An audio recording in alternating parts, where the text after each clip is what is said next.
Hello student, आप सभी का स्वागत करते हैं। आज हम बात करें ऑस्टियोमाइलाइटिस की कंडीशन। और ऑस्टियोमाइलाइटिस की जो कंडीशन है, ये हमने जो प्रीवियसली कंडीशन पढ़ी थी मस्कुलोस्केलेटल सिस्टम के डिसऑर्डर, उनके आगे हम नेक्स्ट टॉपिक लेके आ रहे हैं आपके सामने, जिसका नाम है ऑस्टियोमाइलाइटिस। ऑस्टियोमाइलाइटिस की कंडीशन है क्या भाई? बोन के अंदर कोई भी इन्फेक्टिव ऑर्गेनिज्म जाके बोन को क्या कर दे, इन्फेक्टेड कर दे, वही कंडीशन क्या होती है? ऑस्टियोमाइलाइटिस। तो ऑस्टियोमाइलाइटिस को यदि सिंपल वे में बोलें तो infection of the bone, bone के इन्फेक्शन को ही क्या बोल सकते हैं? ऑस्टियोमाइलाइटिस बोला जाता है। यस, तो ऑस्टियो का मतलब बोन हो गया और माइलाइटिस का मतलब बोन या बोन से कनेक्टेड मसल्स, उनके अंदर इन्फेक्शन की कंडीशन आना, ऑस्टियोमाइलाइटिस। यहाँ आपको एक इमेज दिखाई गई है पर्टिकुलर पार्ट की। इसके अंदर क्या है कि एक बोन है, ठीक है। ये जो आपको बोन दिखाई दे रही है, इस बोन के इस वाली पार्ट को, जिसको हमने मेटाफाइसिस बोला, जिसको हमने क्या बोला? मेटाफाइसिस। कैसे स्टूडेंट, कौन सा पार्ट है ये? मेटाफाइसिस का पार्ट। इस मेटाफाइसिस के पार्ट में एक्सेसिव रीच बोलें, रीच अमाउंट के अंदर ब्लड वेसल्स होती हैं, कैपिलरीज होती हैं, जो बोन को ब्लड सप्लाई करती है।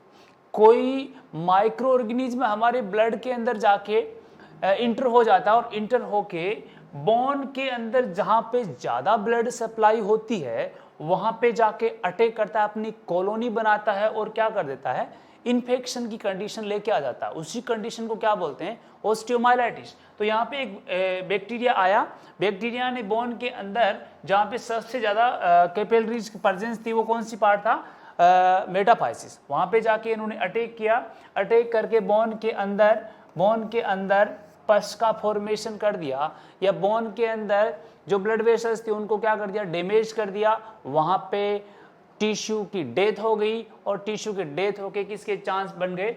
बोन है वो इतनी ज्यादा इन्फेक्टेड हो गई कि फ्रैक्चर के चांस भी बन सकते हैं, ठीक है। तो इस प्रकार की कंडीशन को आज हम डिटेल से पढ़ने वाले हैं और उसका नाम है ऑस्टियोमाइलाइटिस। बहुत सारे क्वेश्चन आपको यहाँ पे मिलने वाले स्टूडेंट, कंसंट्रेशन होके थोड़ा ध्यान देना। यस, आगे चलते हैं। देखो,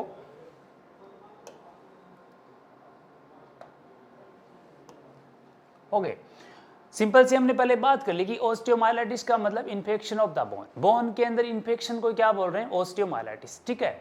ओके, अब देखो यहाँ पे जो पहला क्वेश्चन बनता है वो ये बनता है कि most common organism in all age group.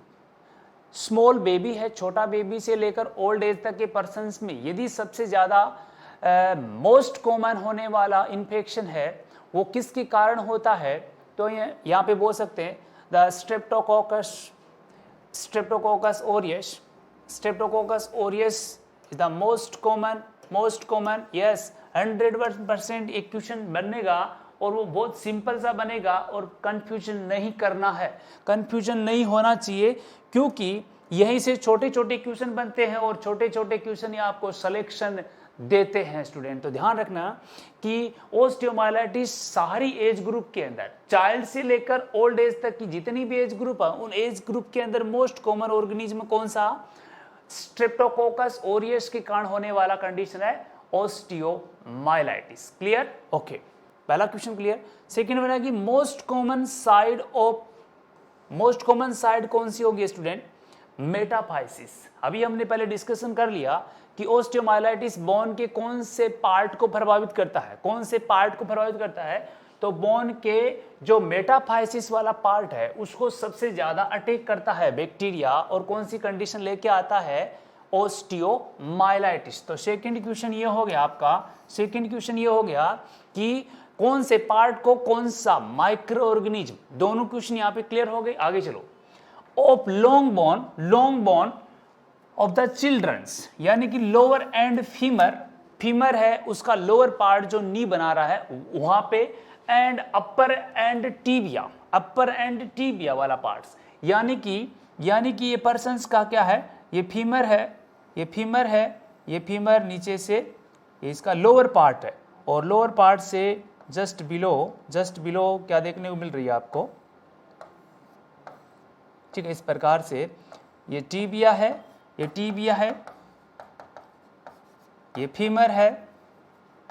इस फीमर का ये जो लोअर पार्ट है जहां पे मेटाफाइसिस है वो, और टीबिया का जो अपर पार्ट जहां पे मेटाफाइसिस की एरिया, उसके अंदर सबसे ज्यादा इन्फेक्शन होते हैं किसके अंदर, चिल्ड्रंस के अंदर। तो इनको और ज्यादा स्पेशलाइज्ड किया जाए, और ज्यादा स्पेशलाइज्ड किया जाए तो भी आप बता दोगे। क्या बताना है कि चिल्ड्रंस के अंदर लॉन्ग बोन के अंदर जो मेटाफाइसिस होती है वो भी लॉन्ग बोन कौन सी, जो फीमर वाली और जो टीबिया का अपर पार्ट और फीमर का लोअर पार्ट है, वहां पे जो मेटाफाइसिस है उसके अंदर स्ट्रेप्टोकोकस ऑर्गेनिज्म, स्ट्रेप्टोकोकस ओरियस का ऑर्गेनिज्म है वो इंटर होके वहां पे अटैक करता है। यस, ये तो बात हो गई चिल्ड्रंस की। आगे बात करते हैं, देखो इन अडल्ट्स की भी बात करेंगे। अडल्ट्स के अंदर थोरेकोलम्बर स्पाइन, थोरेकोलम्बर स्पाइन है, ये मोस्ट कॉमन अफेक्टेड साइड है जहां पे ऑस्टियोमाइलाइटिस की कंडीशन देखने को मिलती है। ठीक है, तो मोस्ट कॉमन साइड के भी 2 क्वेश्चन बनेंगे, इसके अंदर 5 क्वेश्चन बनने वाले हैं। बेसिकली 5 क्वेश्चन बनने वाले हैं। पहला क्वेश्चन ऑस्टियोमाइलाइटिस किसको बोलते हैं, तो बोन के अंदर इंफेक्शन को बोलते हैं। दूसरा क्वेश्चन स्ट्रेप्टोकोकस ओरियस किसका most common causative organism, osteomyelitis का होता है। अब मोस्ट कॉमन साइड किसके अंदर, मोस्ट कॉमन साइड कहां पे, तो मेटाफाइसिस बोलेंगे। चिल्ड्रंस के अंदर कौन सी बोन, तो बोलेंगे upper end of the tibia and lower end of the femur वाली कंडीशन। ठीक है, और अडल्ट के अंदर मोस्ट कॉमन साइड क्या होगी, तो क्या बोलेंगे मोस्ट कॉमन साइड अडल्ट के अंदर जिसका थोरेकोलम्बार, थोरेकोलम्बार स्पाइन है वो मोस्ट कॉमन होती है। तो ये लंबार वाले एरिया है, इसके अंदर देखो आपको दिखाई दे रही है कि बीच वाली जो केविटी है इसके अंदर स्पाइनल कोड अराइज हो रही है। ये स्पाइनल कोड है, स्पाइनल कोड के चारों तरफ वर्टिब्राज अराइज हो रही है। ये वर्टिब्राज के पर्टिकुलर वर्टिब्राज के अंदर माइक्रोऑर्गेनिज्म इंटर कर जाता है और बोन के अंदर इन्फेक्टिव कंडीशन लेकर आता है। और ये जो वर्टिब्राज है, इस वर्टिब्राज का ये वो पार्ट है जहां पे सबसे ज्यादा क्या हो रही है, ब्लड सप्लाई हो रही है। उस ब्लड सप्लाई के अंदर ये अटैक करता है और अटैक करके वेसल्स को डैमेज करके, टिश्यू को डैमेज करके क्या लेके आता है, पश का फॉर्मेशन करता है। तो इस प्रकार से 5 क्वेश्चन आपके क्लियर हो जाने चाहिए। ठीक है, हम आगे चलते हैं।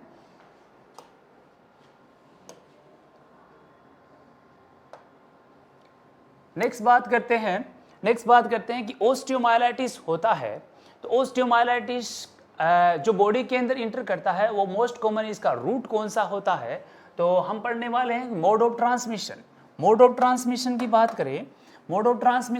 करें तो मोस्ट कॉमन जो मोड ऑफ ट्रांसमिशन होगा वो होगा हिमेटोजीनस। हिमेटोजीनस का मतलब जो माइक्रो ऑर्गेनिज्म बॉडी के अंदर इंटर हुआ है वो ब्लड के द्वारा गया है, यानी बॉडी के ब्लड में माइक्रो ऑर्गेनिज्म में इंटर हो गया और वो बॉडी में सर्कुलेट होता होता पर्टिकुलर बोन को इन्फेक्टेड करना, उस बोन में जाके वो क्या करेगा, वहां पे अटैक करेगा। तो क्वेश्चन ये भी बनेगा कि most common mode of transmission क्या होगा, स्टेफाइलोकोकस ओरियस जो ऑस्टियोमाइलाइटिस करता है। तो राइट आंसर क्या होगा, haematogenous route. Haematogenous infections always start in the metaphysis. Metaphysis के अंदर ऑलवेज ये इन्फेक्शन स्टार्ट होता है। क्यों होता है, रीजन आपके पास में है कि रीच ब्लड सप्लाई। मेटाफाइसिस में क्या होती है, देखो आपको एक इमेज दिखाई गई है, ये आपके बोन के बीच की क्या है, मेडुलरी केविटी है। इस मेडुलरी केविटी के अंदर ब्लड वेसल्स प्रेजेंट है और ये ब्लड वेसल्स का आगे की तरफ एक पिन नुमा, एक ग्रुप, एक गुच्छे के नुमा प्रेजेंट अराइज कर रही है। इसको क्या बोलते हैं, इस वाले एरिया को क्या बोला जाएगा, मेटाफाइसिस। क्या बोलेंगे इसको, यह है मेटाफाइसिस। और मेटाफाइसिस के जस्ट अब वो एक प्लेट दिखाई दे रही है, इस प्लेट को बोला जाता है ग्रोथ वाली प्लेट। ये कौन सी प्लेट है, ग्रोथ प्लेट होती है, जो पर्सन्स के अंदर अप टू 20 to 25 ईयर्स तक ये ग्रोथ करता है बोन, और उसके बाद में ये फ्यूज हो जाती है। इसको एपीफाइशियल प्लेट भी बोलते हैं, ग्रोथ प्लेट भी बोला जाता है। तो जस्ट बिलो एक स्पेशल एरिया होता है जिसको हम मेटाफाइसिस बोलते हैं। इस मेटाफाइसिस के अंदर आपको रीच कैपिलरीज या रीच ब्लड वेसल्स का एक गुच्छा दिखाई दे रहा है, उसके अंदर माइक्रो ऑर्गेनिज्म जाके अटैक करता है, इस पार्ट के टिश्यू को, वहाँ की ब्लड वेसल्स को डैमेज करता है और बोन के अंदर इन्फेक्शन लेकर आता है। ठीक है, तो यहाँ पे जो आपको ब्लड वेसल्स दिखाई दे रही है वो कैसे अरेंजमेंट में है, is the hair pin arrangement. जो हेयर पिन होती है वैसे अरेंजमेंट का स्ट्रक्चर कहाँ पे देखने को मिलता है, मेटाफाइसिस में। और मेटाफाइसिस की कंडीशन मेटाफाइसिस के अंदर जो कंडीशन डेवलप होती है उसको क्या बोलते हैं, ओस्टियोमाइलाइटिस। ठीक है, तो ये आपका यहाँ पे राइट आंसर होगा कि मोस्ट कॉमन साइट क्या होगी, तो हम बोलेंगे मेटाफाइसिस होगी। मोस्ट कॉमन रूट क्या होगा, तो हिमेटोजीनस होगा। मोस्ट कॉमन रूट क्या होगा, हिमेटोजीनस होगा। भाई मेटाफाइसिस को अटैक क्यों करेगा, तो ये हमारे पास रीजन है कि मेटाफाइसिस में रीच ब्लड वेसल्स होती है और ये फैलता ब्लड से है, तो वहां पे जाके अटैक करता है। ठीक है, जहाँ पे हेयर पिन टप्ड होते हैं, गुच्छा होता है अरेंजमेंट वेसल्स का, और वहां पे जाके स्टक हो जाता है। ठीक है, वहाँ पे रुक जाता है, स्टेसिस उसको देखने को मिलता है और वहाँ पे अटैक करता है। तो इसके अलावा ये तो एक कारण, दूसरा कारण और भी होता है, वो होता है जैसे सेप्टिक आर्थराइटिस हो गया, पर्सन्स के क्या हो गया, सेप्टिक आर्थराइटिस। सेप्टिक आर्थराइटिस का मतलब पर्सन्स के पहले क्या हुआ था कि पर्टिकुलर जॉइंट्स के अंदर इन्फेक्शन हुआ था, पर्टिकुलर जॉइंट्स से वो कंडीशन सेप्टिक हो गई, यानी कि वो बॉडी के बोन्स या अदर पार्ट्स के अंदर क्या हो गई, स्प्रेड हो गई। और स्प्रेड होने के बाद में कंडीशन कौन सी लेके आ जाएगी, ओस्टियोमाइलाइटिस। तो ये दो बेसिकली कारण है जो स्प्रेड हो सकता है। एक तो हेमेटोजीनस वाले रूट से हो सकता है और एक सेप्टिक आर्थराइटिस के कॉम्प्लिकेशंस के बाद में भी ये देखने को मिलता है। यस, तो आगे बात करते हैं इससे रिलेटेड।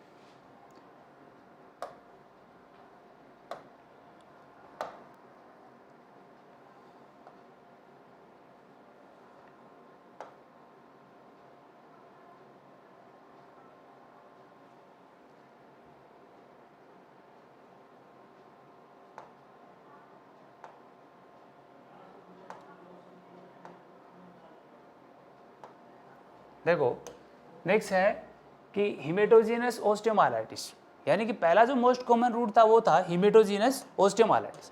तो देखो हिमेटोजीनियस ओस्टियोमाइलाइटिस है, ब्लड के द्वारा इन्फेक्शन हो रहा है, ब्लड के द्वारा इन्फेक्शन फैल रहा है। तो देखो इसके अंदर जो चिल्ड्रंस होते हैं, अगर इन चिल्ड्रंस बिलो 15 ईयर्स, जो 15 साल से छोटे बच्चे हैं, उसके अंदर जो मोस्ट कॉमन इन्फेक्शन होता है वो कौन सा होता है, हिमेटोजीनस ओस्टियोमाइलाइटिस वाला होता है।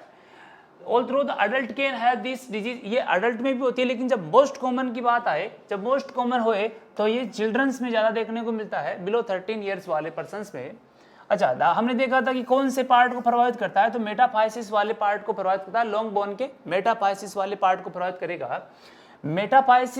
Metaphysis decrease activity of macrophages. Yes, macrophages की एक्टिविटी कम हो जाती है। मैक्रोफेजेस का मतलब होता है ऐसी एक्टिविटी जो बॉडी के अंदर डिफेंस का काम करती है, बॉडी के अंदर डिफेंस का काम करती है। कोई भी बॉडी के अंदर एंटीजन जाता है, इस एंटीजन को क्या कर देती है, किल कर देती है। ऐसी एंटीबॉडी जो हमारी बॉडी के अंदर डिफेंस का काम करती है, कोई भी बाहर से एंटीजन जाएगा उसको क्या कर देगी, किल कर देगी।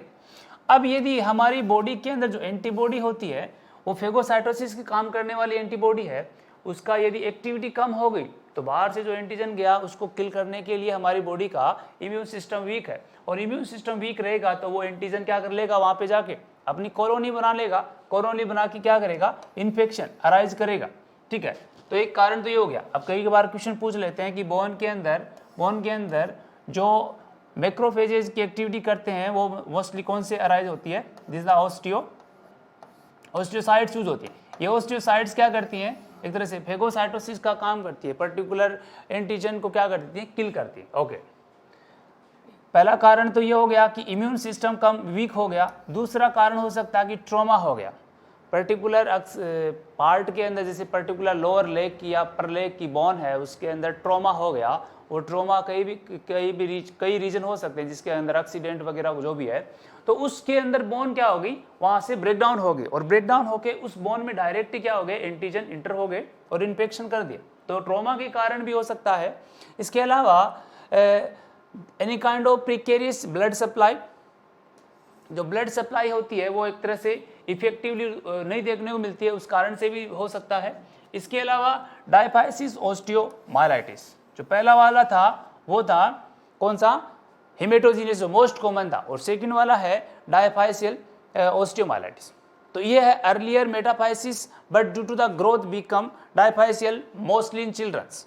ये अर्लियर तो आपको किस में देखने को मिलेगा, मेटाफाइसिस में देखने को मिलेगा, लेकिन क्या होता है कि ग्रोथ भी डायफाइसिस में भी होती है। तो ये कई बार इन्फेक्शन कहाँ पे देखने को मिल सकता है आपको, डायफाइसिस में भी देखने को मिल सकता है। Directly trauma to the diaphysis, bone के डायफाइसिस वाले पार्ट में डायरेक्ट ट्रॉमा हो गया तो वहाँ पे इन्फेक्शन मिलेगा। और लास्ट वन है ट्रेबेकुलर, एनी काइंड ऑफ ट्रेबेकुलर अबनॉर्मलिटी जिसके कारण प्रीवियसली कोई इन्फेक्शन कंडीशन और उसी को लीड करते हुए आगे की तरफ फिर सीवियर इन्फेक्शन देखने को मिलेगा। तो इस प्रकार की कंडीशन को बोलेंगे ऑस्टियोमाइलाइटिस। तो ये कुछ कारण हैं जिसमें हमने 2 सब टाइप पढ़े इसके, मोस्ट कॉमन और सब मोस्ट कॉमन। नेक्स्ट बात करेंगे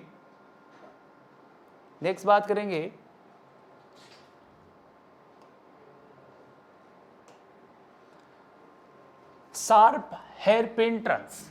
जो हेयर पिन है जो शार्प थी वो इन्फेक्शंस की कंडीशन में क्या हो जाएंगी, डैमेज हो जाएंगी, टर्न हो जाएंगी। जो पिन शार्प थी वो इन्फेक्शन अराइज होने के बाद में, जैसे ये कौन सा पार्ट था, मेटाफाइसिस, ये मेटाफाइसिस पार्ट के अंदर रीच अमाउंट में ब्लड वेसल्स प्रेजेंट थी और इन रीच अमाउंट में जो ब्लड वेसल्स है उसमें एंटीजन जाके इन ब्लड वेसल्स को क्या कर दिया स्टूडेंट, डैमेज कर दिया। और डैमेज करने के बाद में ये क्या हो जाएंगी, एक तरह से अबनॉर्मल शेप के अंदर कन्वर्ट हो जाएंगी। और देखो ये अबनॉर्मल शेप के अंदर कन्वर्ट होके यहाँ पे क्या कर दिया, पर्टिकुलर टिश्यू के अंदर पस का फॉर्मेशन हो गया, क्योंकि यहाँ पे जो टिश्यू थे वो डेड हो गए। डेड होने के कारण यहाँ पे क्या देखने को मिलेगा आपको, पस का फॉर्मेशन देखने को मिलेगा। तो ये जो कंडीशन होती है बहुत स्लो होती है, मतलब सडन अटैक होता है, रेयर होता है, लेकिन जो क्रोनिक वाली कंडीशन है वो ज़्यादा देखने को मिलती है कि the flow become considerably slower and more turbulent. बहुत ट्रिब्यूलेंट कंडीशन होती है कि कंडीशन है वो स्लोअर होती है, लेकिन जो होती है वो बहुत ज़्यादा फिर ट्रिब्यूलेंट होती है, कंडीशन बहुत ज़्यादा सीवियर देखने को मिलती है। ये कंडीशन देखने को मिलेगी। आगे हम बात करेंगे, आगे हम न्यूमेरिकल्स मोस्ट कॉमन जो क्वेश्चन बने हैं एग्जाम के अंदर जो अभी तक आए हुए हैं वो हम यहाँ पे डिस्कशन कर रहे हैं। देखो most common organism in the neonates कि ऑस्टियोमाइलाइटिस करता है, लेकिन जो नियोनेट्स हैं उसके अंदर मोस्ट कॉमन कौन सा होगा, तो नियोनेट्स, क्योंकि हमने सारी एज ग्रुप के अंदर देखा था तो सारी एज ग्रुप के अंदर तो स्ट्रेप्टोकोकस ऑरियस था। और यहाँ पे यदि नियोनेट्स की बात आ जाए तो मोस्ट कॉमन ग्रुप कौन सा होगा, नियोनेट्स में मोस्ट कॉमन ग्रुप होगा स्ट्रेप्टोकोकस जो ग्रुप बी है। ग्रुप बीटा हिमोलाइटिक स्ट्रेप्टोकोकस जो ऑर्गेनिज्म है ये मोस्ट कॉमन ऑर्गेनिज्म होगा जो नियोनेट्स के अंदर क्या करता है, ऑस्टियोमाइलाइटिस करता है। अच्छा इसके बारे में एक बात और बताते हैं कि जो जीबीएस होते हैं, ये जो जीबीएस वाले बैक्टीरिया होते हैं, ये बैक्टीरिया, तो जीबीएस जो बैक्टीरिया है ये मोस्ट कॉमन नियोनेट्स के अंदर क्या कर रहा है, ऑस्टियोमाइलाइटिस कर रहा है। लेकिन एक जीबीएस का एक क्वेश्चन और बनता है कि यदि वर्ल्ड वाइड देखा जाए, जीबीएस को यदि वर्ल्ड वाइड देखा जाए तो जो सेप्सिस की कंडीशन आती है, सेप्सिस की कंडीशन आती है वो भी किसके कारण होती है, वो भी जीबीएस के कारण ही होती है। तो जीबीएस है ग्रुप पे बीटा हिमोलाइटिक स्ट्रेप्टोकोकस एक ऑर्गेनिज्म है जिसके कारण वर्ल्ड वाइड यदि कॉजेटिव ऑर्गेनिज्म पूछा जाए सेप्सिस का तो क्या होगा आंसर, जीबीएस होगा। और न्यूबॉर्न के अंदर भी यदि ऑस्टियोमाइलाइटिस की कंडीशन डेवलप करे तो क्या कंडीशन है, यस स्ट्रेप्टोकोकस ऑरियस जो ग्रुप में है और ग्रुप बीटा हिमोलाइटिक स्ट्रेप्टोकोकस के कारण डेवलप करता है। तो ये 2 क्वेश्चन बनते हैं, यहाँ पे याद रखना है। नेक्स्ट बना है कि most common organism in sexually active young adult. यदि पर्सन से सेक्सुअली एक्टिव अडल्ट हैं और वो भी यंग वाले हैं तो उनके अंदर जो ऑस्टियोमाइलाइटिस का कारण है वो क्या कारण है, Neisseria gonorrhoea. Neisseria gonorrhoea most common organism है जो कौन सी कंडीशन लेके आता है, ऑस्टियोमाइलाइटिस। लेकिन किसके अंदर लेके आता है, मोस्ट इंपोर्टेंट बात ये है, तो किसके अंदर देखने को मिलती है, जो सेक्सुअली एक्टिव पर्सन्स होते हैं उनके अंदर कारण है नाइजेरिया गोनोरिया। और नाइजेरिया गोनोरिया की एक बात और है कि जब एक कंडीशन लेके आता है जिसको बोलते हैं, एक कंडीशन होती है जिसको बोलते हैं नियोनेटल कंजक्टिवाइटिस। नियोनेटल कंजक्टिवाइटिस जब प्रेगनेंसी के दौरान होती है तो उसका मोस्ट कॉमन कारण क्या होता है, नाइजेरिया गोनोरिया होता है। यदि प्रेगनेंसी के दौरान नियोनेटल कंजक्टिवाइटिस होती है तो वो कौन सी कंडीशंस के कारण होता है, ये होता है नाइजेरिया गोनोरिया के कारण। तो नाइजीरिया गोनोरिया एक ऐसी डेंजर कंडीशन लेकर आता है जिसके कारण पर्सन्स के अंदर लाइफ टाइम के लिए विजन लॉस भी हो सकते हैं। ठीक है, तो ये बहुत डेंजर इन्फेक्टिव एजेंट है जब प्रेगनेंसी के दौरान होता है। तो इसके भी यहाँ पे 2 क्वेश्चन है कि सेक्सुअली एक्टिव यंग अडल्ट में ओस्टियोमाइलाइटिस के कारण क्या है, तो नाइजीरिया गोनोरिया है। इसके अलावा नियोनेटल कंजक्टिवाइटिस डेवलप होती है जो ड्यूरिंग प्रेगनेंसी डेवलप होती है, उसका भी मोस्ट कॉमन कारण क्या है, नाइजीरिया गोनोरिया। दोनों बातें क्लियर है? ठीक है, आगे चलते हैं। Osteomyelitis in a patient of sickle cell anaemia. Sickle cell anaemia एक तरह से जेनेटिक प्रॉब्लम है, हिमेटोलॉजिकल डिसऑर्डर है, जेनेटिक प्रॉब्लम है, हिमेटोलॉजिकल डिसऑर्डर है। इसके अंदर क्या होता है कि एक पर्सन के अंदर जो ग्लोबिन है उसकी प्रॉपर रूप से चेन डेवलप नहीं होती, उस चेन के अंदर डिफेक्ट आता है जिसके कारण आरबीसी की शेप चेंज हो जाती है। ठीक है, आरबीसी की शेप चेंज हो जाती है और आरबीसी है वो सिक्कल लाइक शेप देखने को मिलती है।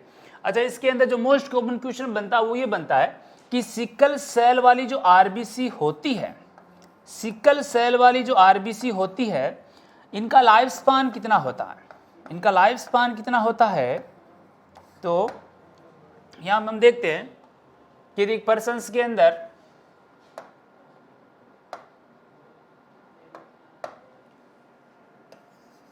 सिकल सेल वाली आरबीसी है तो उनके लाइफ स्पान अप्रोक्सीमेटली 10 डेज माना गया, 6 to 20 डेज है। लेकिन यदि ये तो रेंज में है, यदि हम एग्जैक्ट माने तो 10 डेज आरबीसी होती है लाइफ स्पान, किसमें, जब आरबीसी सिकल सेल हो जाती है। आरबीसी सिकल जैसी हो जाती है तो वो जल्दी टूट जाती है क्योंकि वो इमेच्योर होती है और इमेच्योरिटी के कारण आरबीसी जल्दी ब्रेक डाउन हो जाएगी। तो सिकल सेल में आरबीसी कितने टाइम में टूट जाएंगी, ब्रेक डाउन हो जाएंगी, 10 डेज के अंदर हो जाएंगी। इसके अलावा यदि नॉर्मल नियोनेट्स की बात करें, नॉर्मल नियोनेट्स की बात करें स्टूडेंट, तो एक नियोनेट्स या इन्फेंट के अंदर आरबीसी होती है वो 80 डेज तक, यानी 80 to 90 बोल सकते हैं, लेकिन 80 डेज तक आरबीसी का क्या हो जाता है, यहाँ पे ब्रेक डाउन हो जाता है। और अडल्ट के अंदर आरबीसी का ब्रेक डाउन कितने टाइम में होता है, अडल्ट में आरबीसी का ब्रेक डाउन 120 डेज में होता है। ठीक है, 120 डेज में होता है। और जो इंपॉर्टेंट क्वेश्चन बनता है वो ये बनता है कि जब मलेरिया होती है पर्सन्स की, ठीक है, मलेरिया वाली कंडीशन होती है तो उसमें आरबीसी होती है वो 48 आवर्स में ही टूट जाती। 48 आवर्स तक ही लाइफ स्पान होता है। कब, जब पर्सन्स के अंदर क्या कंडीशन आए, मलेरिया वाली कंडीशन आए, तो 48 आवर्स के अंदर ये आरबीसी क्या हो जाएंगी, ब्रेक डाउन हो जाएगी। ये जितनी भी आरबीसी ब्रेक डाउन हो रही है वो कहाँ पे देखने को मिल रही है, आपको स्प्लीन के अंदर देखने को मिल रही है। और स्प्लीन को इसीलिए क्या बोलते हैं, ग्रेवयार्ड ऑफ आरबीसी। ठीक है, आरबीसी का कब्रिस्तान बोला जाता है, आरबीसी का कब्रिस्तान बोला जाता है। और इसी को ब्लड का बैंक भी बोला जाता है, इसी को ब्लड का बैंक भी बोला जाता है। ठीक है, तो स्प्लीन को ब्लड का बैंक, क्योंकि स्प्लीन में ब्लड है वो क्या रहता है, स्टोर रहता है। आरबीसी का ग्रेवयार्ड ऑफ आरबीसी भी किसको बोलते हैं, स्प्लीन को बोलते हैं, क्योंकि जो आरबीसी का ब्रेकडाउन होता है वो स्प्लीन के अंदर देखने को मिलता है। तो सिकल सेल के अंदर आरबीसी 10 डेज तक की लाइफ स्पान रखती है। नियोनेट्स इन्फेंट्स के अंदर 80 डेज तक की लाइफ स्पान देखने को मिलती है। अडल्ट के अंदर 120 डेज तक देखने को मिलती है। मलेरिया के अंदर 48 आवर्स तक आरबीसी सर्वाइव करती है, उसके बाद में ये डैमेज हो जाती है। तो कहाँ पे होती हैं ये भी हमने बातें कर ली है। ठीक है, आगे देखें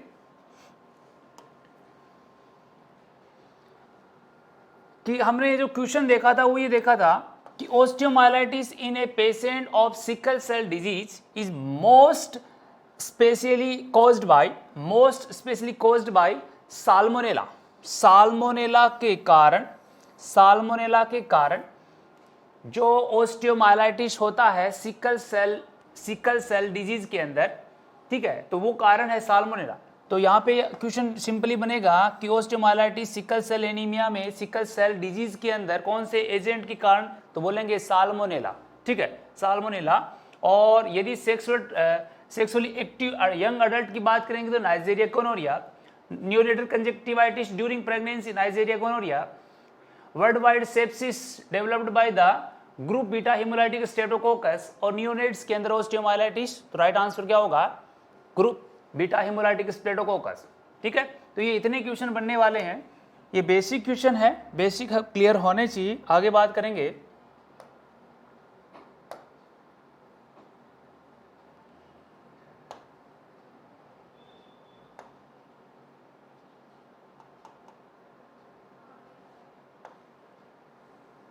साइन सिम्टम की बात है, यानी कंडीशन का पता चल गया कि कंडीशन होने का कारण क्या है, कॉजेटिव एजेंट है, उनसे क्वेश्चन किस प्रकार से आते हैं उनकी बात किया।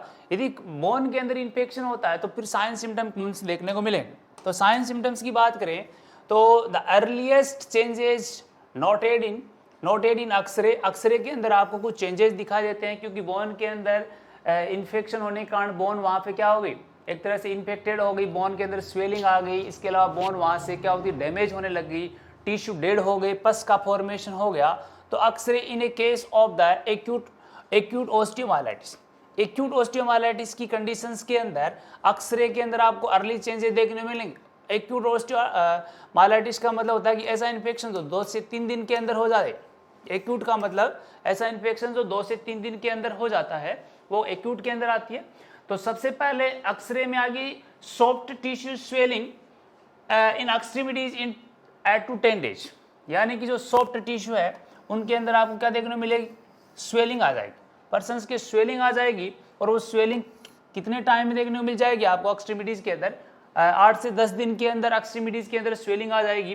फिर वही स्वेलिंग आगे स्पाइन में स्प्रेड हो जाएगी और 21 डेज तक वहाँ पे भी आपको ये देखने को मिलेगा। ठीक है, तो इस प्रकार से बॉडी के अंदर सॉफ्ट टिश्यू को डैमेज करेगा पहला इन्फेक्टिव एजेंट, और उसके बाद में ये बॉडी के अंदर अलग अलग पार्ट्स के अंदर स्प्रेड हो जाएगा। तो स्वेलिंग आने का रीजन क्या है, स्वेलिंग आने का रीजन क्या है कि ये जो जीबीएस था, जीबीएस जो बैक्टीरिया था, इस बैक्टीरिया ने क्या किया, एक टिश्यू पे अटैक किया, पर्टिकुलर टिश्यू पे अटैक किया, और टिश्यू पे अटैक करते टिश्यू क्या हो गए, डैमेज हो गए, टिश्यू डैमेज हो गए।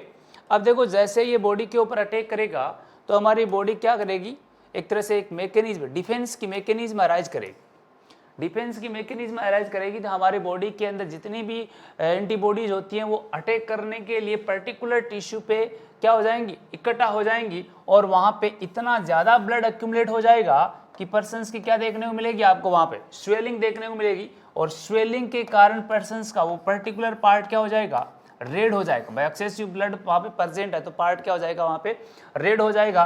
और रेड होने के बाद में और स्वेलिंग होने के बाद में प्रेशर लगेगा, और प्रेशर लगने से वहाँ पे क्या फील होने लग जाएगा, पर्सन्स को पेन फील होने लग जाए, पेन फील होने लग जाएगा। और पेन फील होने के बाद में वो पर्टिकुलर पार्ट क्या नहीं करेगा, फंक्शन नहीं कर पाएगा, फंक्शन उसके लॉस हो जाएगी। तो जब भी इन्फ्लामेशन आते हैं तो कार्डिनल साइन आते हैं, और कार्डिनल साइन के अंदर पर्सन्स के पर्टिकुलर एरिया के अंदर टेम्परेचर बढ़ता है, रेडनेस आती है, स्वेलिंग होती है, पेन होता है, और फंक्शन क्या हो जाते हैं, लॉस हो जाते हैं। ये सारी चीज़ें देखने को मिलेंगी आपको। और इसके अलावा हाँ भाई पेन हो रहा है, इरिथमा हो रहा है, वहाँ पे पर्टिकुलर पार्ट के अंदर अक्यूमुलेशन हो रहा है। उसके अलावा टेम्परेचर बढ़ रहा है, फीवर हो रही है, और क्या हो रहा है, टेकीकार्डिया, हार्ट रेट बढ़ रही है। ठीक है, तो ये सारी कंडीशन देखने को मिल रही है कब, जब पर्सन्स के ऑस्टियोमाइलाइटिस की कंडीशन देखने को मिलेगी। ठीक है, तो यहाँ पे जो क्वेश्चन बनेंगे वो ये बनने वाले हैं कि जो अर्लीस्ट आपको एक्सरे के अंदर देखने मिलेगा, वो क्या देखने को मिलेगा, सबसे पहले स्वेलिंग आएगी और सॉफ्ट टिश्यू के अंदर स्वेलिंग देखने को मिलेगी। आगे बात करेंगे।